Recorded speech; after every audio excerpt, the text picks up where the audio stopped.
«За рубежами». Пришел Измайлов. В студии сейчас Игбаль Дюре, политолог, кандидат исторических наук. О Турции будем говорить. Игбаль, приветствуем вас. Здравствуйте. Турция. Мы видим, что после произошедшего так называемого военного госпереворота, или попытки провести государственный переворот, очень странная история, но это отдельный, наверное, разговор. Но мы увидели, что после этого произошли некоторые вещи, которые хотелось бы как раз с вами обсудить. Это жесты будто бы в сторону России, которые сделал Эрдоган, и турецкие политики, которые говорили, что Россия помогла и так далее. Это последнее заявление Эрдогана, говорящее напоминание Европе о том, что 3 миллиарда за беженцев Турция так и не получила. Это заявление вчерашнего Эрдогана о том, что Запад оказывает поддержку терроризму и стоит на стороне переворотов. Все это говорит нам о чем? Я имею в виду вектор турецкой политики. Куда он направлен теперь? Знаете, после этой попытки мы в Турции наблюдаем, во-первых, да, действительно полного провала турецкой разведки, из-за чего Эрдоган очень сильно расстроен. Дальше мы наблюдаем естественную реакцию Эрдогана на все, что происходит. Конечно, очень часто его критикуют в том, что он предпринимает меры не вполне закономерные. Поэтому Запад и не понимает. Вернее, вообще недоверие Запада Эрдогану, это лежит в основе недоверия Запада к Эрдогану. Это последствия его политики в последние годы, да. И если хотите, это вот последствия политики шантажа в отношении Европы и последствия его политики непредсказуемой политики. Но это правда, что после этой попытки Россия единственная страна, которая безоговорочно поддержала конституционную систему в Турции, в отличие от других стран Запада, которые предпочли подождать. Поэтому Турция это ценит, об этом много говорят в Турции. Да? То, что Европа потом не показала себя как та сторона, которая также поддерживает Турцию, как Россия, показывает тот факт, что после этого инцидента ни один руководитель с европейских стран не посетил Турцию. Об этом вчера говорил сам бывший президент Швеции. В том числе он заявил о том, что если бы хотя бы кто-то из нас посетил бы в Турцию, сейчас все могло быть иначе. Поэтому это правда так. Сейчас отношения с Россией для Турции важны как никогда, потому что они находятся в таком изолированном, я имею в виду и Турции, и России. Подожди, сейчас до отношений-то дойдем. Нам важно понять, что произошло вот в момент этого так называемого переворота, попытки переворота. И вы упомянули вектор, куда там Турция двигалась раньше. Вы сказали, что это было не очень продуктивно, да, если мы вас правильно слышали? Да. Сейчас, что это было? Дело в том, что даже сами уже про эрдогановские политики, пресса об этом пишут, что политика, внешняя политика в последние годы, которую вел Эрдоган, была ошибочной. Сейчас предпринимаются меры для изменения этой политики. Значит, это политика Турции в отношении Сирии, это политика Турции в отношении беженцев. Это не новость. Подождите, а как политика? Почему я спросил про вектор движения страны, потому что хотелось бы понимать, какую Турцию мы видим сегодня или увидим на карте страны в ближайшее время. Ведь там Кемалийский путь движения страны предполагал вхождение в Европу. Это там светская Турция, но от Турции под разными предлогами каждый раз Европа отказывала. А последний раз сказала прямо, что про евроинтеграцию, вхождение в Европу вы можете забыть. Значит, это будет закрыто. Сам Эрдоган последние 10 лет, начиная с 2006 года, прямо и открыто говорит о своих неоосманских амбициях, то есть возвращение неоосманской империи на все земли, где раньше проживали соответствующие народы. И там и серые волки, которые мы наблюдаем, попытки, ультраправых националистов играть свою песню.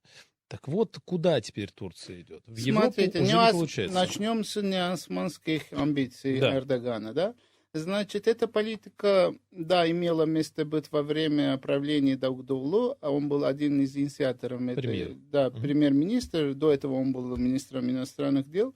Особенно после того, как Россия усилила свои позиции на Ближнем Востоке, точнее в Сирии, да, мне кажется, что все разумные силы головы в Турции отказались от этой идеи, если они были. Во-первых, это так, все в Турции понимают, что политика на этом направлении Турции полностью обанкротилась. Что касается в отношении Европы, да, то, что вот процесс вхождения в Евросоюз, этот процесс в Турции продолжается больше полувека, да? Да, почти 100 лет. Мы все тоже в Турции понимаем, что не факт, что нас в ближайшее время туда примут, если вообще примут, да? Но не это важно, а более важно, знаете, это редкий случай, когда сам процесс важнее, чем результат.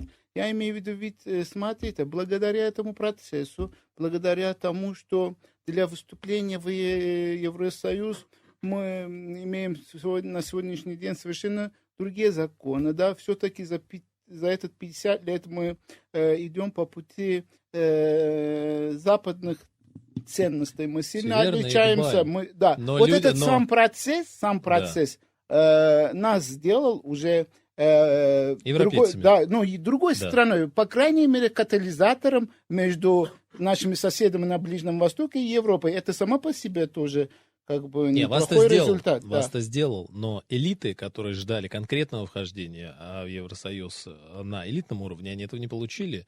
И турецкие военные, в общем, остались в каком-то смысле без дальнейшего движения. Военные, потому что именно за ними и стоял вот этот кемалийский путь вхождения в Европу, так или иначе. Дело в том, что, во-первых, Турция пока еще, включая Эрдогана, не отказалась от этой идеи вступления в Евросоюз. А смертная казнь введения как коррелирует? Когда, помните, Могерини, все сказали, что нет. Да. Ну, не факт, что этот закон примут, да, это просто может быть такой ход для того, чтобы пока угодить электорату, который в данный момент Эрдогана поддерживает, да, потому что, смотрите, вот эта смертная казнь, кстати, в последнее время много об этом говорят, по закону, по Конституции, если даже его примут, а этот закон не может касаться тех людей, которые до этого как бы совершили преступление. Смотря как примут. Да, поэтому это, скорее всего, может касаться даже, не дай бог, самого Эрдогана, да, в будущем, если так все дела пойдут.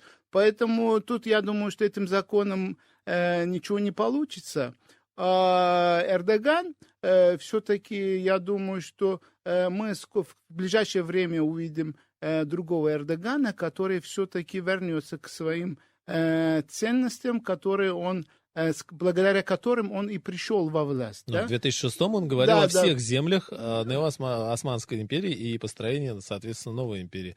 Потому что другого пути стратегического и такого фундаментального Турция не имеет опыта другого. Значит, она или идет по этому пути, а в Европу не получается. Ну, не совсем так, не совсем так. Во-первых, эта попытка Путина нам показывает, что Турция, я как уже сказал, должна... Вы знаете, вот эта попытка, это сделана не для того, чтобы прийти во власть со стороны военных. Ну да? Да. Нет, это для того, чтобы, наоборот, ослабить и на место поставить военных в Турции. Да?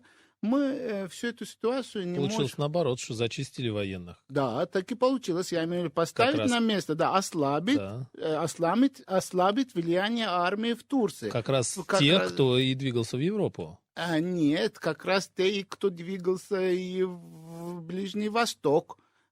Армия двигалась не в Европу. В Европу двигались политики некоторые. Армия двигалась в Сирию.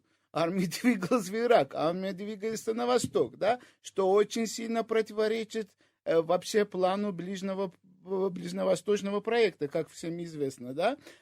Мы понимаем, что в Сирии происходит сейчас, курды усиливают свое влияние не без помощи США, да, чем очень недовольны были военные в Турции. Они могли неожиданно себя ввести и на фоне улучшившихся отношений с Россией даже ввести свои войска в Сирию. Да? Но Эрдоган не мог быть этим доволен. Почему?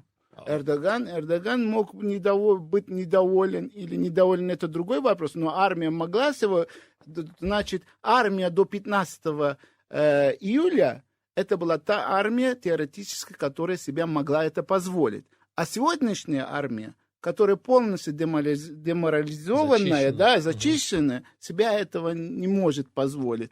Вот чего хотели делать. Мне кажется, что это основная цель этой попытки переворота. Да? Дальше Турция не может отказаться от своих идей или от своих намерений выступить в Евросоюз полностью, потому что, как вы говорите, это будет очередной причиной, да, следующих столкновений, следующих противоречий между слоями общества. Но одна проблема. Евросоюз вас никогда не возьмет. Да, это не важно. Я, как уже сказал, да, они возьмут, так не это вам возьмут. не важно, а элитам-то важно? Нет, вы знаете, это нас делает лучшей страной, чем мы могли быть, если бы мы не шли по этой пути. Но тогда надо по этому пути идти до конца. Проводите однополые парады, убивать жирафов на площади разделывать. И все остальное. Вот со всеми остановками тогда надо идти по жирафов пути. не мы убивали, как раз убивали члены Евросоюза. Так вы же туда хотите, мы же об этом и говорим. Да, но законы, да, я и говорю, не оцените Эрдогана, только смотря на его сейчас, знаете, рефлекторные реакции, которые сейчас он делает, да, я думаю, что мы же говорили, что Эрдоган никогда не извинится перед Россией, он же неожиданно извинился, да, он также неожиданно может изменить свой курс сейчас, да, и мы в ближайшее время увидим совсем другого Эрдогана. За рубежами.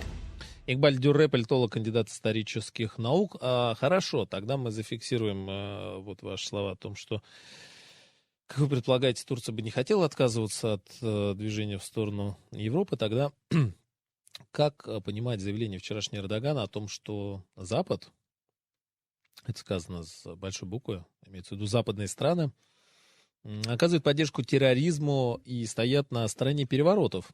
Да. В поддержке мятежников во время попытки госпереворота в стране. Но это же в сторону туда укол. Вы знаете, почему он так говорит? В каком-то смысле он правильно говорит, потому что не была однозначная реакция со стороны Запада. И кроме этого, Запад — это не только Европа, да, это в том числе и США. Я думаю, что он имеет в виду и США. Ведь движение Фетхуллах, мы знаем, что его главарь живет в США уже давно, и если есть данные о том, что вот ему помогли там получить место жительства некий Грэхэм Фуллер, это бывший вот представитель ЦРУ в Турции, да, значит, также, знаете, Мортен Абрамович, бывший посол США в Турции, но все это указывает на то, что какие-то силы в США причастны к этой попытке переворота. И, а как вы хотите, после этого, зная и имея всю эту информацию, как мог выступить Эрдоган? Конечно, он обвиняет Запад в том, что они поддерживали эту попытку, а эта попытка — это терроризм. Так если Запад поддерживает эти попытки, то как тогда трактовать эти действия Запада? Как недружественные? Трактовать я бы сделал такой вывод, что поставить его и армию на место, как я уже сказал, да, потому что я уже в предыдущих эфирах с вами говорил о том, что Турция своей сильной армией, своим сильным вот лидером в лице Эрдогана, да, как кость в горле стоит у Запада на пути его планах по осуществлению большого ближневосточного периода. Мы возвращаемся вот к началу, да, что в этом формате Турции не светит ничего Евросоюзу. Нет, если Турция не изменится, не сделает нужные выводы, это, конечно же, так. Однако выводы какими должны быть? Убрать Эрдогана? Вы знаете, или Эрдоган сам изменится. Убрать его нежелательно, потому что он все-таки очень лидер, который имеет большое влияние, да, те вопросы, которые на данном этапе есть перед Турцией, да, должен решить именно он, потому что он довел до этого, он не должен вывести из этого. Поэтому сильный лидер Турции, я думаю, что, но который контролируется в кавычках, да, Западу, я думаю, что на руки, чем хаос, который без Эрдогана может быть в Турции. Отдельный вопрос про серых волков все-таки вместе с Эрдоганом, как они там сосуществуют и уживаются. Но давайте прежде с курдами. Вот вы говорите, что Соединенные Штаты, да, усиление курдов в Сирии происходит. Да. Какие перспективы курдского вопроса?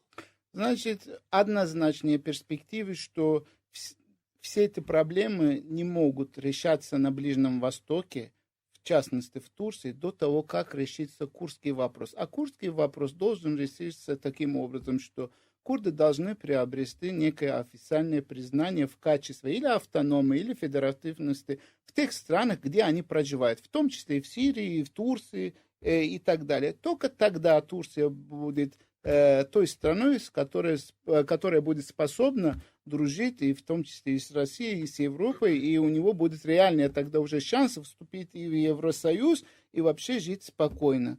Вот и То все. есть Турция должна в каком-то формате обозначить автономию?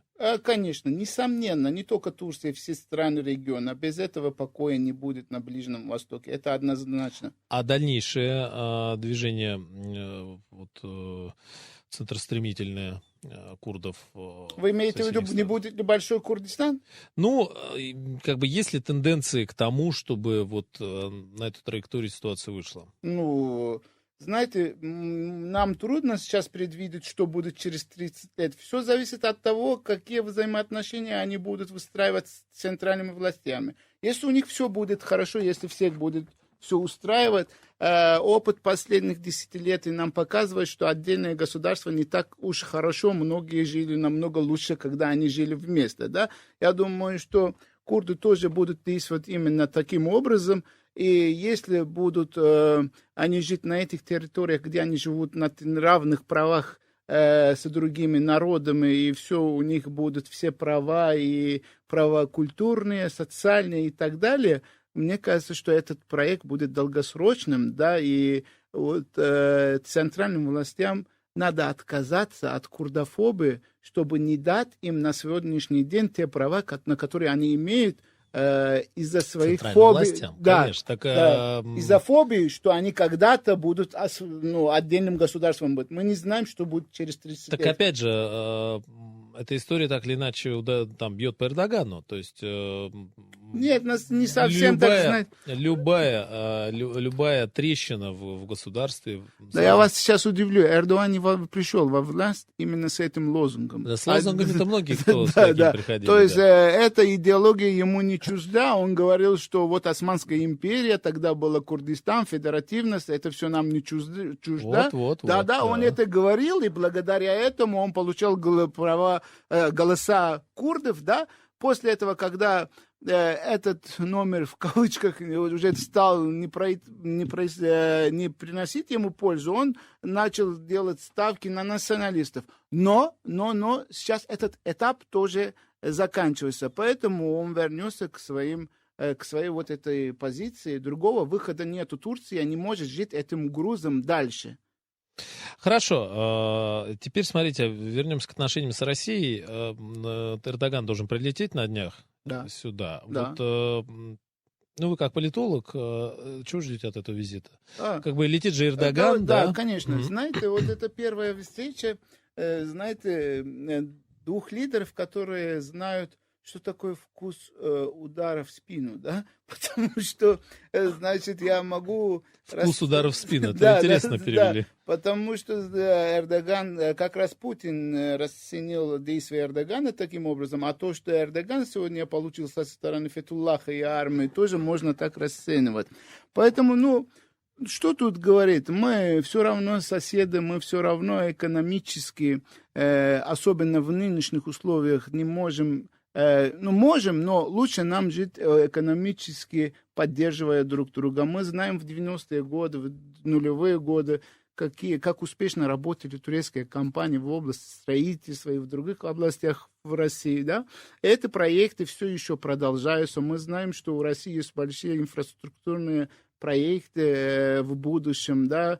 Поэтому во всем этом турецкие строители, если будут участвовать, почему бы нет, не говоря уже о больших проектах, я имею в виду проектов энергопотоков, атомной станции и так далее, да.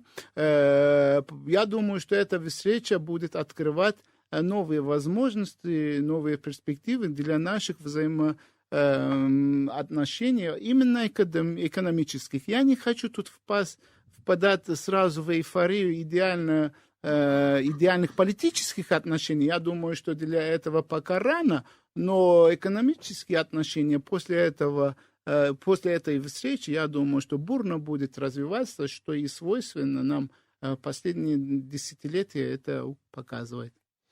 Времени у нас почти не остается. Единственное, что хотел спросить, вот около минуты у нас есть, вот вы говорите, турецкие строители, а где вот та самая экономика Турции, как там и некоторых других стран, которые выясняется, что без России, которые тут со всех сторон оплевывают, как-то это не особо получается. Что туристический бизнес, что строительный бизнес, что сельскохозяйственный бизнес. Не только Турция, это и Финляндия, где там прогорает громадное количество фермеров, и Евросоюз тоже. Но не знаю, как Финляндия, Турция недавно, вот вице-премьер Турции это признал, что плохие отношения, экономические отношения с Россией очень сильно повредили турецкой экономике. Это факт, да. Это факт, поэтому мы стремимся для того, чтобы улучшить это отношение. Спасибо, времени, к сожалению, не осталось. Игбаль Дюре, политолог, кандидат исторических наук. Приходите еще. Спасибо.